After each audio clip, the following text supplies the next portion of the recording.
सोचो और समझो कैसे। माँ बाप के निरादर के लिए बहू नहीं बेटा होता है जिम्मेदार। एक वृद्ध माँ रात को 11 बजे रसोई में बर्तन साफ कर रही है। घर में 2 बहुएं हैं जो बर्तनों की आवाज से परेशान होकर अपने पतियों को सास को उल्हाना देने को कहती है।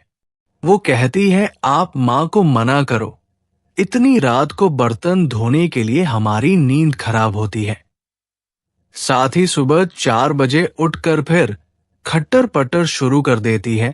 सुबह 5 बजे पूजा आरती करके हमें सोने नहीं देती, ना रात को ना ही सुबह। जाओ, सोच क्या रहे हो, जाकर माँ को मना करो। बड़ा बेटा खड़ा होता है और रसोई की तरफ जाता है।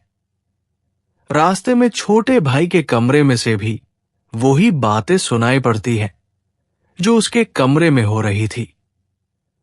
वो छोटे भाई के कमरे को खटखटा देता है।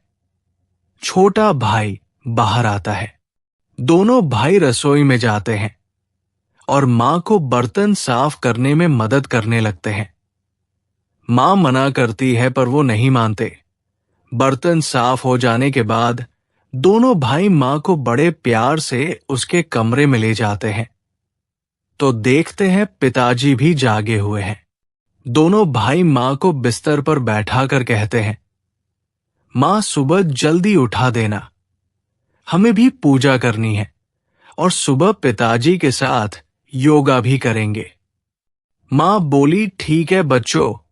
दोनों बेटे सुबह जल्दी उठने लगे। रात को 9 बजे पर ही बर्तन मांजने लगे तो पत्नियां बोली, माताजी करती तो है, आप क्यों कर रहे हो बर्तन साफ? तो बेटे बोले, हम लोगों की शादी करने के पीछे एक कारण ये भी था कि मां की सहायता हो जाएगी, पर तुम लोग ये कार्य नहीं कर रही हो। कोई बात नहीं, हम अपनी मां की सहायता कर देते हैं।